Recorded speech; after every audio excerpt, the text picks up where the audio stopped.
бид нэр өмнөх хичээлүүдээр анхан шатны бүр суур мэдлэг олж авах тэр хичээлүүд хэдэн видео хичээл оруулсан байгаа. Платформ дээр хэрхэн ажиллахын энэ Trading Wave гэдэг энэ платформ нь өөрөө зөвхөн ханшийн хөдөлгөөнийг ингээд олж техник шинжилгээ хийх, тэгээд тэрийг энэ ханш хүртэл жишээ нь ийшээ хүртэл унах юм байна гэдэг юм уу, тийм ээ?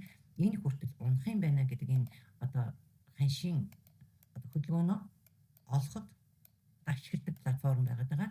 За энд бүтээгдэхүүнүүд байгаа, энд багж байгаа гэд өмнөх хичээлээр Trading Wave платформ дээр хэрхэн ажиллах вэ гэсэн гарчигтай хичээлээр видеогоор бүгдийг ингээд оруулаад өгчихсөн байгаа. За тэгэхээр тэндээс бол энэ дээр ажиллаас багжнуудаа ингээд бэлдсэн байх хэрэгтэй байгаа. За одоо ханшиг хөдөлгөөнийг ингээд энэ дээр олж сурна. Ханшиг хөдөлгөөний олж сурахдаа бид нар техник шинжилгээ хийн. Одоо энэ гаргаж тавьсан багжнуудаа ашиглана гэсэн үг. Ашиглаад зурна гэсэн үг, тийм ээ. За хамгийн ихний ээлжинд энийг зурж яаж ханшиг хөдөлгөөнийг олдох юм бэ гэдгийг зааж өгөхөөс өмнө төрүүлээд энд нэг юм position гэж зүйл байгаа, тийм ээ. Short position гэдэг.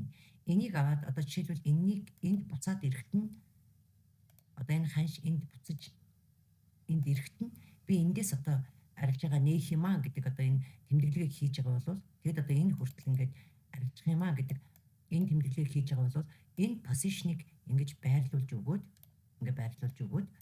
за тэгээд энэ дээр хаанаас орох юм бэ гэдэг ханшаа ингээд тэмдэглээд авна, тийм ээ. Энэ нөгөө юугаараа horizontal ray гэдэг энэ багчаараа. За ингээд тэмдэглээд авахаар энэ дээр гараад ирж байгаа. Энийг ингээд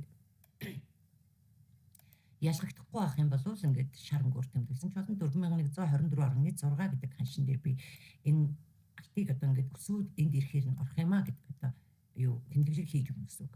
Одоо энэ XAUUSD гэдэг чи энэ алтны тамиа шүү дээ. Энэ алтан дээр би жишээ авч байгаа гэсэн үг.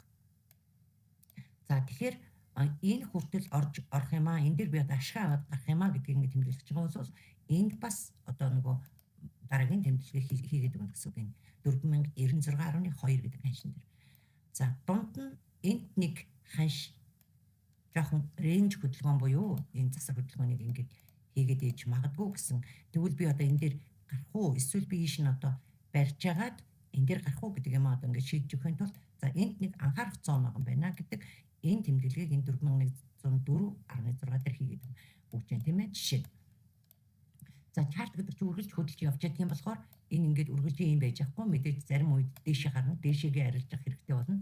За тэгвэл жишээ нь бид нэр энийг энд ирэхээр нь тэгвэл ийшээгээ баа ярилжааны сетап бүрдүүлж орё гэх юм бол энэ дээр позишноо тавиад өгнө баа гэсэн энэ позишныг тавьж өгнө.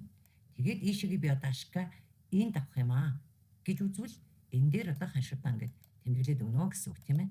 Гээд өөр өнгөөр тэмдэглэхэд үрдэж юу шүү дээ. Амар шүү дээ тийм ээ. Энэ 4142.3 гэдэг ханшин дээр би ашгаа аваад гарнаа. Хаанаас орох юм бэ гэхээр за мөн энэ позишнтэй адилхан. Гэхдээ энэ нөгөө өмнөх sell position-ы анхаарах ёстой цэг гэдгийг энэ дээр бид өөр дараагийн жишээлбэл buy авах гэж байгаа бол buy арилжааны ханшийг энэ дээр тэмдэглээд өгнө гэсэн. Орох газар маань энэ 4104.6 юм аа гэдэг тийм ээ. За тэгвэл энэ улаан хэсэг яг юу юм бэ? Энэ юу юм бэ гэхээр stop loss. Stop loss гэдэг нь өөрөө таны loss гэдэг чинь алдагдал гэсэн үг. Алдагдлыг хязгаарлаж зогсоох газраа гэсэн үг. За энийг ингээд улаан тэмдэглэжээ. За энэ 4128.5 гэдэг ханшин дээр би юу яах юм аа? Миний алдагдал автоматар зогсож арилжаа маань хаагдах юм аа гэдэг энэ позишнийг хэлдэг энийг. За мөн энэ адилхан ингээд за энийг хаана байрлуулах юм бэ? Хэр том байрлуулах юм бэ? Гэдэг имийг дараа хичээлээр үзээд явна. За энэ бол stop loss-ыг хязгаарладаг хэмжээ юм аа. Энэ. За тэгвэл энэ ханшиг ингэж явах биш эсрэг явах боллоо тийм үү? Хэрвээ buy position байрлуулъя гэж байгаа бол эндээс ороод энэ хүртэл хүлээн гэсэн үг байна шүү дээ тийм ээ. Тэгээд ийшээгээ би авах юм аа гэдэг тийм ээ. За ийшээгээ явах нөхцөл бүрдээд ирэх юм бол мэдээж ийшээгээ нэг sell position, sell арилжаа нэгээд энэ биш энэ хүртэл явна гэж үзэж байгаа бол эндээс эргээд энэ buy position-ыг энийг барьшуулаад ханшийн үнэ ямар ханшин дээр ирэх юм гэдэг энийг хардаг гэсэн.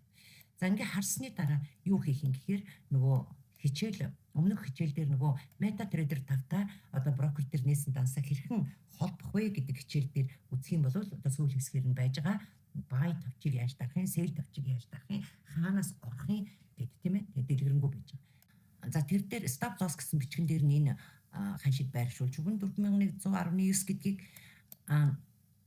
take profit гэдэг дээр нь энэ тоогоо бичиж өгнө. Одоо ингээд тоо бичих хэсэг байж байгаа. Тэр дээр нь бичиж өгнө.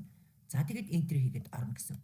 За урьдчилан захиалга яаж өгөх юм бэ гэхээр нөгөө MetaTrader 5 утсан дээр татсан байгаа тийм ээ. Тэр MetaTrader 5 дээр чинь sell limit, buy limit гэдэг тийм тавч байгаа.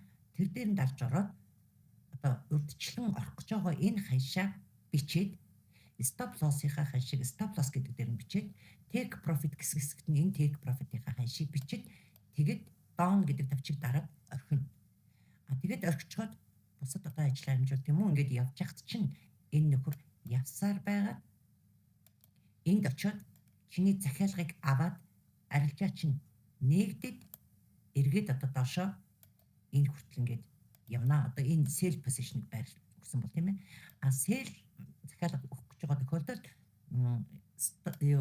sell limit гэдэг товчон дээр дарж орж одоо дотор нь энэ ханшуудаа энэ stop loss гэдэг дээр нь stop loss-ийнхоо take profit гэдэг ашиг авах газар дээр нь энийгээ тэгээд entry хийх ямар ханшин дээрээс орох юм бэ гэдэг дээр нь энийгээ энэ ханшаа бичиж өгөөд за ингээд байршуулаад орох нь. За энэ бол ерөнхийдөө жоохон завгүй ч юм уу тийм ээ. Энэ ажилтай одоо тийм хүмүүст зүгээр байдаг.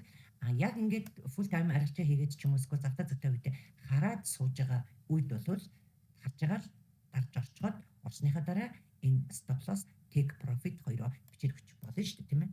За арилжаанд ороход заавал энэ stop loss-ыг тавьж stop loss-ыг. За яг take profit-ийг бол өөрөө харж байгаа. За би энэ хүртэл явуулчлаа. Одоо ашиг аваад гарыдаа хайдаа гэвэл ингээ хаагаад гарчиж болно.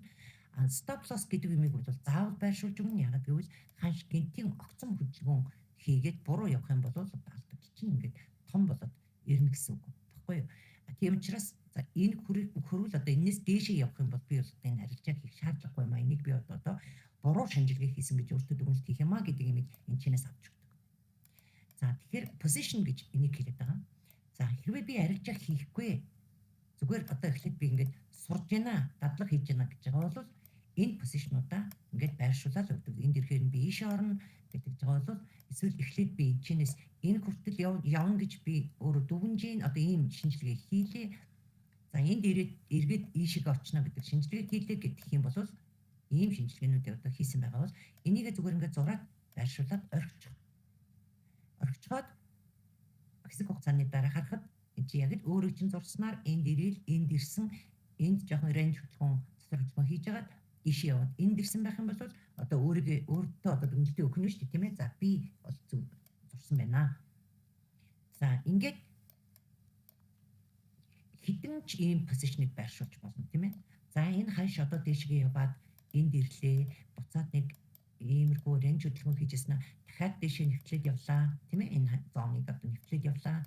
За тэгвэл би за энэ чинээс дахин өсөлт үзүүлэх юм байна гэж үзэх юм бол энэ дээр дахин одоо нэг buy position би энэ хавьяас орно гэж үзээд энэ хавьяас одоо өсөлт явна гэж үзэж байна гэсэн шинжилгээ хийлээ гэж үзээд ингээд байршуулад орчих. Stop loss бол одоо энд байх юм аа гэдэг. За ингээд хэсэг хугацааны дараа харахад дахиад ингээд явсан байх юм бол чи 1 2 3 шинжилгээ хийгээд гурлаа амжилттай тийм үү. За дөрөв дэх шинжилгээг энд хөдөлгөөн хийж ягаад дахиад өснө гэж үзээд чи за би энэ чинээс дахиад нэг buy position тэгвэл нэ ийшээ явна гэж бодож байна гэж байгаа бол гэсэн чинь нөгөө ханш чинь ингэж биш энүүхэн хавьяас буцаад одоо эргээд энэ рүү унж орж ирсэн байх юм бол би энэ дээр алдаа гаргачлаа тийм ээ. За би алдлаа. За иймэрхүү байдлаар өөртөө дүгнэлт хийгээд зургаа ингээд зураад тэгээд позишнуудаа байршуулад үнэхээр одоо минийх явж юу явахгүй байна уу гэдгийг дүгнээд ингээд яваад иж болдог. За ингээд явж ижил одоо жишээлбэл 50 одоо ийм шинжилгээ хийгээд ийм позишн байршуултал нэг тал нь одоо тийм ээ 50% нь одоо ядаж зөв явж явах юм бол би одоо арилжаанд ороход бэлэн болжээ. Одоо би арилжаагаа хийж эхэлье гэдэг дүгнэлтээ бас хийж болно. За энэ дээр бол гэхдээ сэтгэл зүй бол тогтдоггүй. Яг гэвэл хүн энэ явсан ч гэсэн явгүй ч гэсэн нуцтай шинжилгээ баг хийдгүү гэсэн. За юу ч гэсэн ингээд тавьчих явназ байвал янз би ямар энд мөнгөөр орж байгаа ш гэдэг юм дүгнэлт хийх гэдэг талтай. Тэгэхээр яг өөрийнхөө одоо мөнгөөр ингээд рил арилжаа хийх гэж зураг зурж байгаа үед хүн маш нуцтайгаар энэ зургийг зурдаг. Тэгвэл илүү одоо өөрт чинь сурахад одоо хүн тэгэл илүү сайн сурдаг гэсэн үг байхгүй юу? За тэгэхээр яагаад энэ position байршуулад ингээд явах жишээлбэл 10 position байршуулахад тав дээр нь зөв яваад тав дээр нь одоо буруу энэ stop loss-ыг ирж ингэж зөгчээ одоо хүлээлгэжээ гэдэг юм яа 50% таа гэж яриад байгаа юм болоо. За мэдээж 50%-аас дээш ивэл сайн. Гэхдээ 50% таа байсан ч ашиг авдаг. Жишээлбэл ингээд бодоод үзээ л да хэвлээ. За энд нэг position ингээд байршуулж тийм ээ. Ингээд. За би нэг ийм арилжааны шинжилгээ хийлээ. Буруу явсан тийм үү? За буруу явсан. Энд stop loss зохиож чамаг нэг $30 халдагч хүлээлгэжээ. За дараагийн position зураг тавилаа. За хаа чим тийм ээ. Ингээд зураг тавилаа. Энд дахиад $30 ч юм уу $40 ч юм уу ингээд халдагч хүлээлгэжээ. Буруу яваад байгаа байхгүй юу? Өөрөө чинь зурсан буруу юм гэсэн. За ингээд бид юу яа? 10 удаа ингээд position байршуулад ингээд янз бүрийн одоо зураг зураад явъя л да. Энэ заавал нэг тийш харсан байхадгүй шүү дээ тийм ээ. Дээшээ доошоо ингээд янз бүрээр харуулаад бид нэр зарим үед бид нэр унана гэж үзээл, зарим үед өснө гэж үзээл ингээд энэ position ингээд байршуулаад явж байгаа. За гэтэл за энийг одоо за тэр олноор яах вэ гэдэг нэг зургааг тавьчих тийм ээ. За ингээд явж итэл энд stop loss цоглоо, алдагдал хүлээлээ. Дахиад энд stop loss цоглоо, алдагдал хүлээлээ.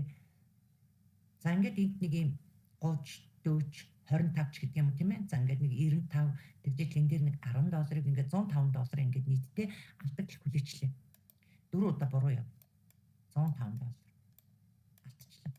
За тэгвэл энэ хоёр дээр зөв явъя. Зөв явах юм бол за энэ дээр нэг $25-ын алдагдлын positionтэй ишээгээ $175-ын ашигтай. Ишээ $175-ын ашигтай. За хоёр дахь сүүлийн хоёр арилжаа тийм ээ. Энэ дээр дахиад $25-ын алдагдaltaй ишээ нэг $175-ын ашигтай. За ингээд ийм 6 арилжаа бий. Эхний 4 дээр бүгдээр нь дээр нь алдагт хүлээлээ. Сүүлийн хоёр дээр ашиг авлаа. Энэ нийтдээ $350 тийм ээ. За тэгвэл энд чи $105 4 арилжаан дээр алдаад сүүлийн хоёр арилжаан дээр зөв явах юм бол $350 авчлаа. Тэгэхээр энэ 50 байтгаа ингээд 30% нь л одоо зөв явсан шинжилгээ чинь энэ дөрвөлээ буруу явсан гэхээр 70% нь одоо чи буруу зурсан гэсэн үг тийм үү. Тэгвэл ер нь арилжааны шинжилгээнд дээр хүн нэг энэ бүх нийт зурж байгаа арилжаа, зурж байгаа техник шинжилгээнийх нь нэг 30-50% дээр нь зөв явцсан байхад ер нь бол ашигтай гардаг гэсэн үг. Тэгэхээр энэ позишнуудыг байрлуулад өөрөө би хідэн одоо шинжилгээнд дээр зөв зурсан байна вэ гэдэг дүгнэлтээр хийж хагаад тэгээд зургуулсан дээр нь буруу ингээд явах юм бол одоо ямар ч ашиг хийх гэсэн үг шүү дээ тийм ээ. Данд цэвэр алдах гэсэн. Тэгэхээр ядаж нэг 30-50% дээр нь одоо зөв шинжилгээгээ хийж сурсны ар дээр одоо арилжаандаа оруулах зөв юм а гэдэг ямиг л би хэлж өгөх гэдэг. За ихэнх арилжаанд оролцож байгаа хүмүүс яадаг вэ гэхээр нөгөө ковид тэрнээс өмнөхөн үеэр ч юм уу тийм ээ. Ер нь нэг крипто гэдэг юм тентийн юм өсөлтүүдийг хийж хүмүүсийг одоо мөнгө хийгээд одоо бушуухан өсгөөд авчиж болдгийм байна гэдэг юм дүгнэлтэнд хүргээд тэгээд хаашаа хамаагүй одоо ингээд хүмүүсийг дуурайж эсвэл одоо өөрийнхөө зүүн совинд найдаж энэ хааш одоо яг ийшээ явах гээд байгаа юм шиг байна. Ийшээ яг өсгөх гээд байгаа юм шиг байна. Эсвэл хүмүүс өснө гэж яриад байна гэдэг одоо ийм байдлаар арилжаанд орж болдоггүй. Энэ бол одоо крипто биш. Дэлхийн одоо хөрөнгөний биржүүд дээр арилжаалагдж байгаа, худалдаж авч байгаа, зарж байгаа хүмүүсийн хоорондын одоо ашигын ханшийн зөрүүн дээр явдаг энэ зүйл байгаа. За тэгэхээр энэ чарт гэж одоо энэ ханшийн хөдөлгөөнийг илэрхийлээд байгаа энэ зүйлийн зүй тогтолцоог одоо ойлгочих юм бол арилжаанд нэг тийм зовлонгүй бас мөнгө олох боломжтой юм а гэдгийг хэлэх гээд байна. За тэгэхээр бид нар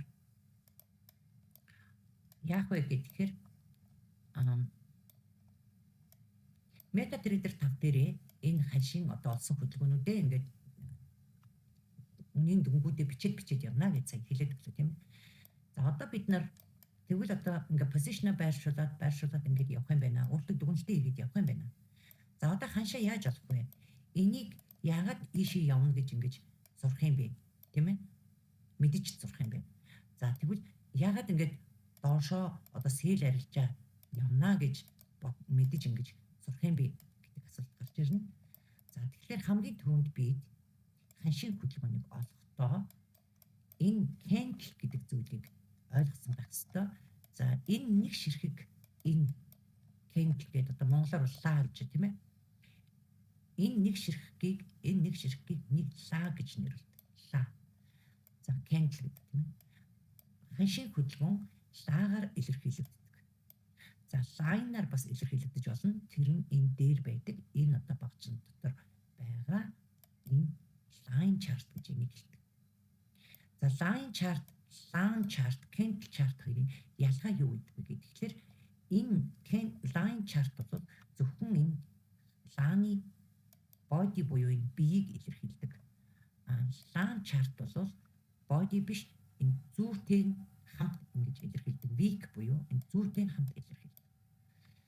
За тэгвэл лаа яагаад зүү гаргадаг юм бэ гэдэг ингээд цааш нь үзэж явна. За энэ дээр 30 минутын лааны одоо хэмжээг гаргасан байна.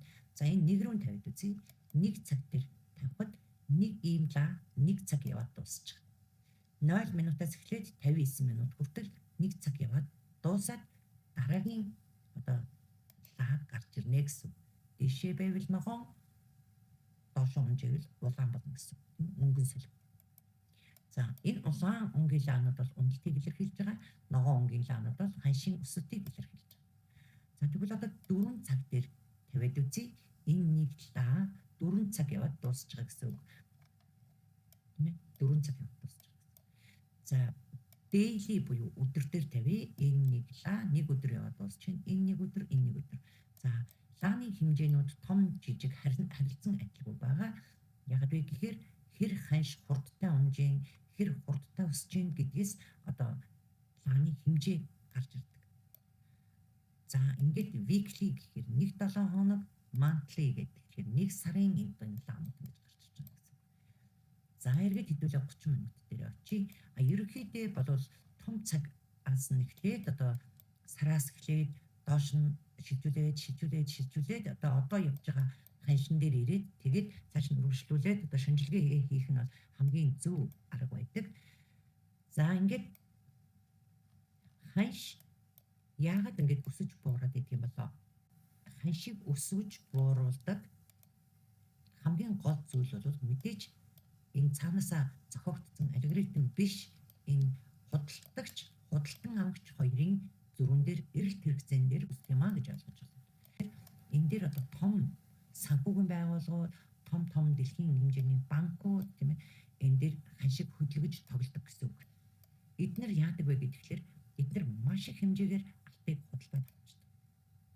Тэгэхээр бараа бүтээгдэхүүн ховордноод ханш өсдөг.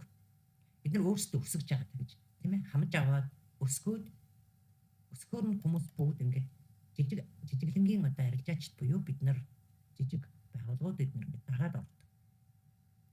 За ингээд дагаад өсөж гинэ гэдэг өсөлтийн баа ярилцаанд ингээд ортол нэлийн өндөртөө энд гараад ирэнгүүт хүмүүс дахиад үргэлжлүүлэн одоо баяцсаар гэдэг тийм ээ жижиг арилжаачд ингээд. Тэгэхэд энэ хүмүүс энэ дээр баядж яхад нь энд бүх авсан алтаа зараад гараа явдаг. Таллаад ч юм уу тийм зараад. Тэгээ бараа бүтээгдэхүүн энд элбэгшээд зарчгаар элбэгш чинь ханш унцдаг. Ийм л юм явдаг. Эднэр өсгөн, эднэр унгаан. Тэрийг шийднэ.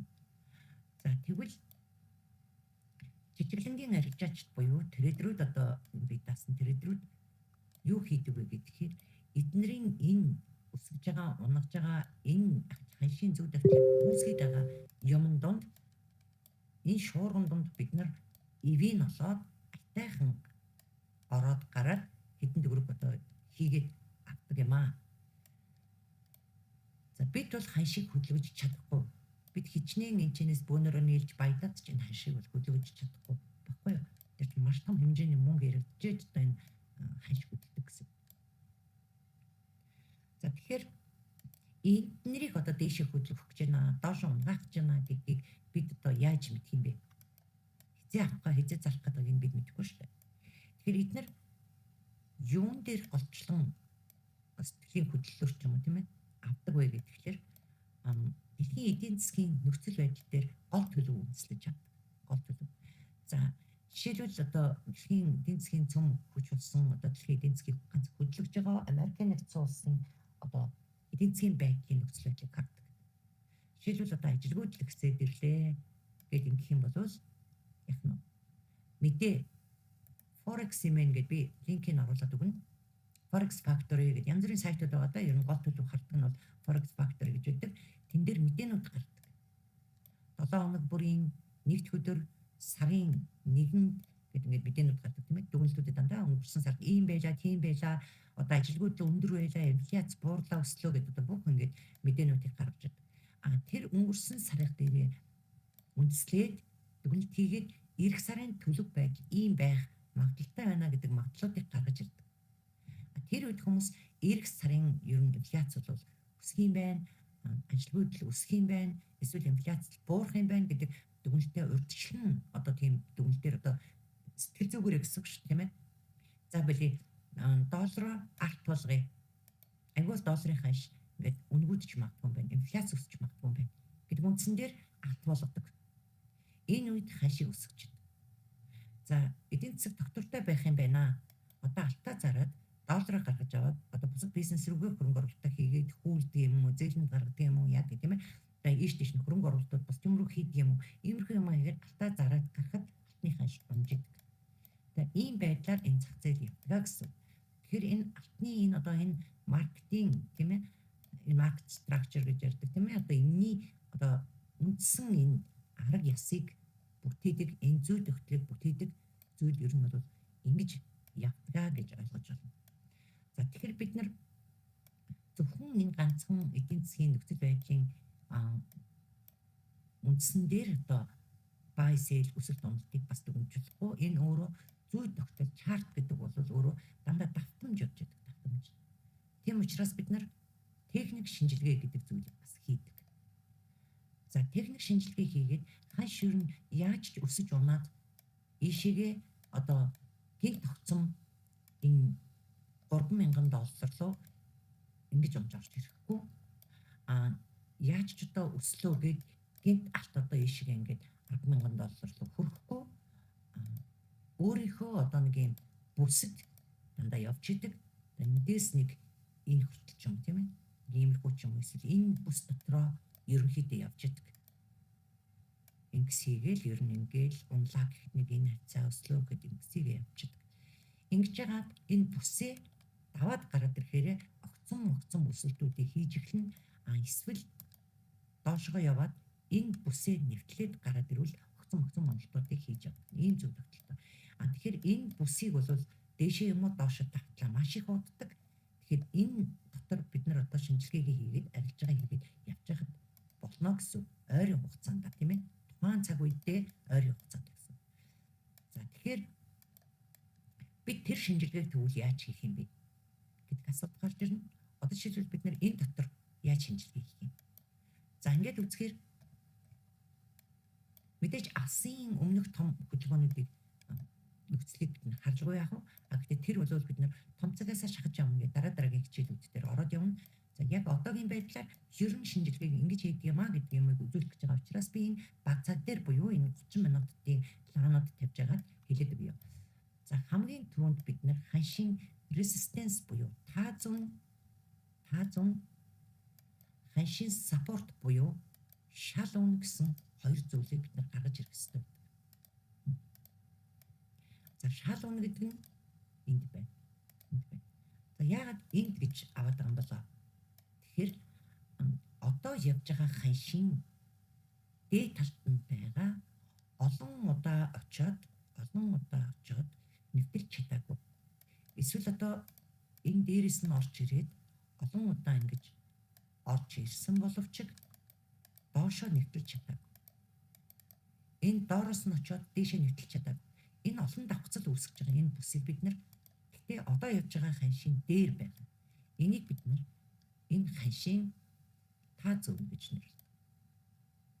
За доотлолт нь одоо явж байгаа ханшийн доор байгаа энэ олон давтсаж байгаа энэ бүсийг бид нэр шал ун гэж нэрлэдэг. Support гэдэг.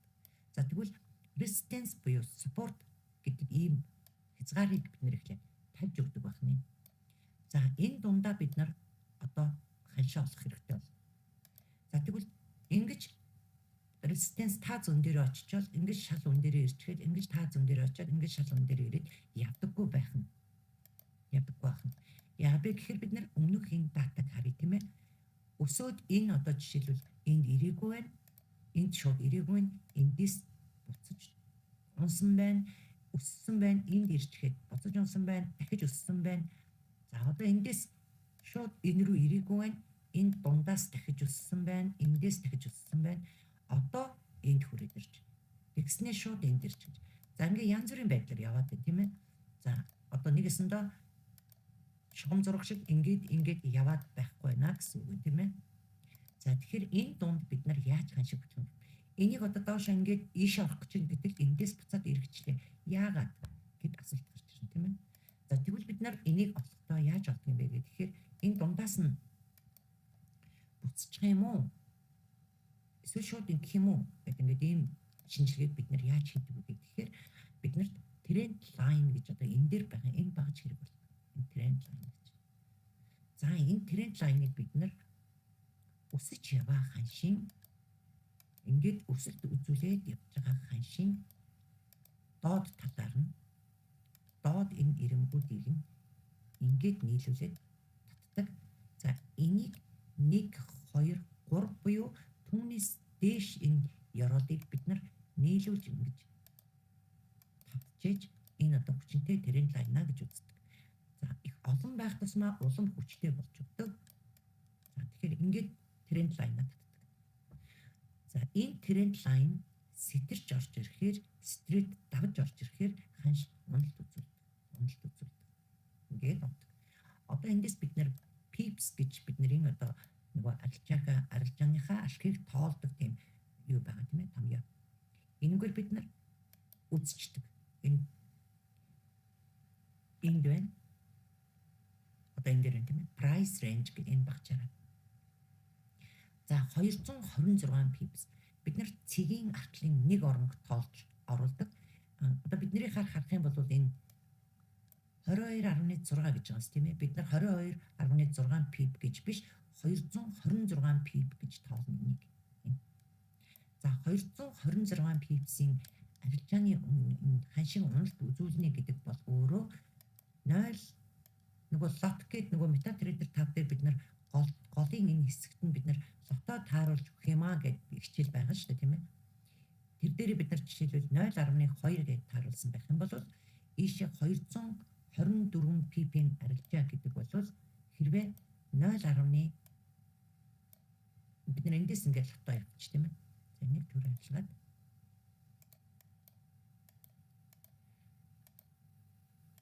За энэ дээр бид нар нэг стандартлуудаас эхлэе. Нэг ийм стандарт, нэг цэг 0 гэсэн ийм бүхэл том лотоор бид нар орж байгаа тохиолдолд 224 pip-ийн ийм уналтын арилжааг авна гэдэг бол хэдэн долларын ашиг хийж байгаа гэхээр бид нар 2248 долларын ашиг хийж байгаа гэсэн үг. Ийм нэг стандартлаар орж байгаа тохиолдолд. За тэгвэл 0.5-аар 5 лотоор орж байгаа тохиолдолд бид нар 1124 долларын ашиг хийнэ гэсэн үг. За бүр жижигрүүлээд бид нар 0.1 лотоор орж байгаа тохиолдолд яг нь 224 доллар 80 цент хийнэ гэсэн. За иймэрхүү байдлаар тооцоож явдаг гэсэн. За алтны хамгийн доод худалдаж авах лот бол 0.101 хүртэл байдаг. За 0.101-ээр орсон тохиолдолд бид нар энэ 224 pip дээр бид нар яг нь 22 доллар 40 центийн ашиг аваад гарах нэ. За иймэрхүү байдлаар бид нар арилжаа хийдэг. За лот гэдэг маань өөрөө юу хэлдэг гэхээр тэр дээдлийн анхны хичээлийн бичлэгүүд дотор MetaTrader 5 дээр хэрхэн ажиллах вэ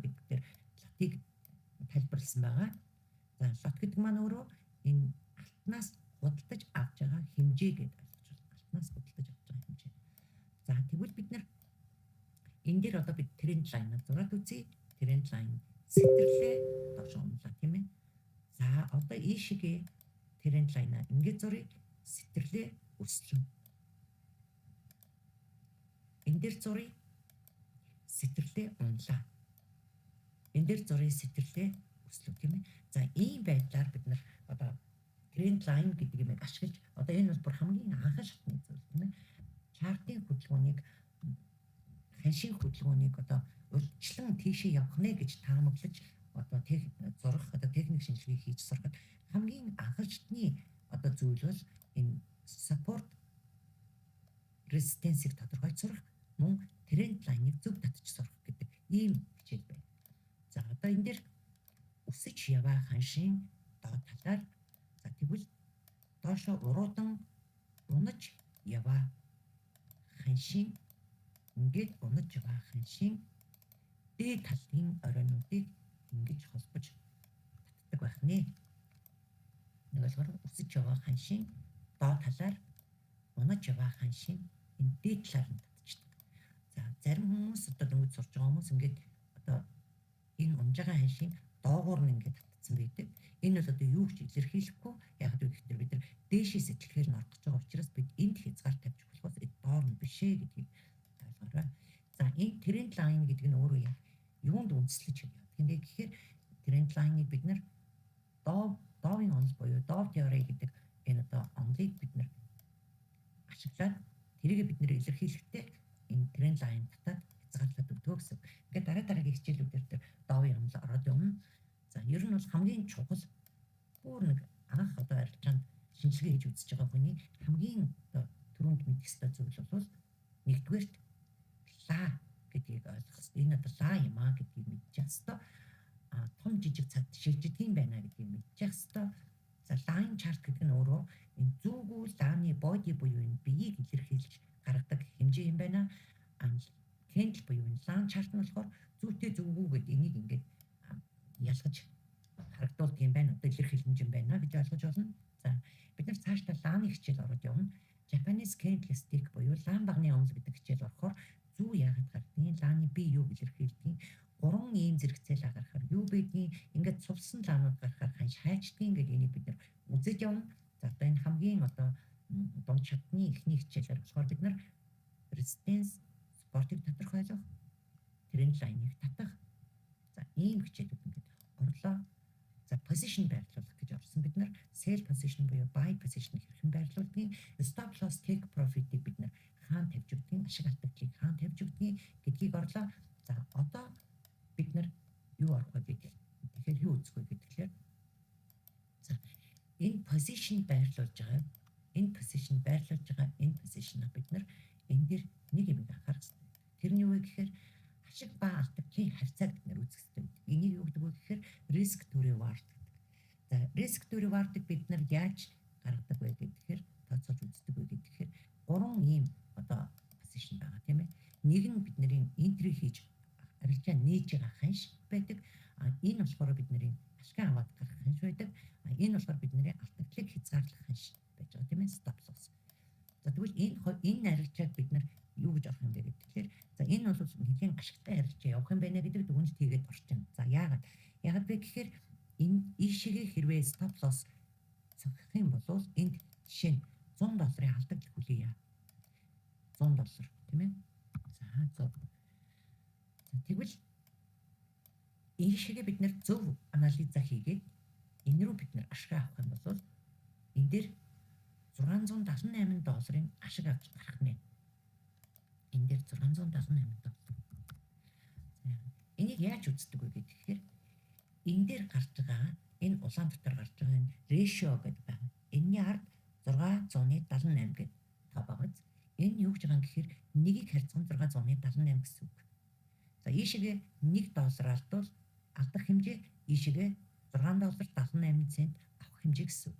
За ийшээгээ $100 алдах хэмжээ ийшээгээ $678 авах хэмжээ гэсэн үг. Тэгэхээр энэ ашиг алдагдлын харьцаагаа харж иж арилжаанд ордог байна. Бид яг position ингэж байрлагдчихвэл бид ер нь арилжаа хийх гэдэг юм ээ. жишээлбэл эндээс position нээлээ. За энэ бид нар одоо алдагдлаа ийшээгээ тавья. Айгуул энэ одоо ёроолын энэ ханшийг шалгаад ингээд ороод ирч магадгүй гэж үзээд энд стаплосоо байрлуулад өгье. За ашиг бол ер нь энд байх юм аа. За энэ нэг өсөлтийн энэ орой байна тийм ээ. За энэ хүртэл ямар ч гэсэн ингээд ашиг аваад гарья гэдэг. Одоо ийм арилжаа нээж болохгүй нь шүү дээ тийм ээ. Бид нар хэрвээ позишны нөхцөл байдал, ханшийн нөхцөл байдал яг ингэж таарж явах юм бол бид нар одоо ингэж авахгүй гэсэн. Яагаад вэ гэхээр ингээд хараад үзье хэвлээ тийм ээ. Энэ 0.95 гэж байгаа нэгийг харьцах нь 0.95. Энд чинь юу гэж байгаа юм бэ гэхээр бид нар ийшээгээ $100 хэрвээ бид нар зургаа буруу зурсан байх юм бол ийшээ $100 явж иж алдагдaltaа явж иж stop loss зохиж арилжаа маань хаагдах юм байна. За хэрвээ ашигтай явах юм бол бид нар энэ дээр энэ хэд вэ ratio нэгийг харьцах нь 0.95 гэдэг чинь бид нар ийшээгээ $95 одоо ашиг аваад энэ арилжаа маань хаагдах юм байна. Ийм байж болохгүй үстэй тийм ээ. Яасан ч дүүрч алдвал 100 ашиг аваад 95. Ингэж ийм одоо арилжаа бид нар нээж болохгүй. Тэгэхээр заавал энэ ratio нэгийг харьцах нь 3 ба түүнээс дээш байх хэрэгтэй. Нэгийг харьцах нь 3 ба түүнээс дээш. Нэгийг харьцах 3 гэдэг нь одоо юу гэж байгаа юм бэ гэхээр ингэсэн гэсэн үг тийм ээ. Энэ ашиг хэдий бага байсан ч гэсэн энэ алдагдлын хэмжээ нэгийг харьцах нь 3.1 буюу 311 гэж байгаа. Энэ юу гэж байгаа юм бэ гэхээр бид нар ийшээгээ доошо $100 за ийшээ нэг $1000 жишээлбэл за том даастай хүмүүс тийм ээ. $1000 алдагдал хүлээе. Харин ийшээгээ зөв явж чадвал би 311 гэдэг чинь $3111 одоо ашиг аваад гарах юм байна гэдэг ийм тооцоо бид нар энэ позишнаар илэрхийлж тавьж иж арилжаанд орох уу үгүй юу гэсгээ бид шийддэг гэсэн. Тэгэхээр риск рeward-а зөв тодорхойлох хэрэгтэй. Тэгжээж бид арилжаанд орно гэсэн. За ингээд дараагийн хичээлээр эргээд уулзцгаая. За түр баярлалаа.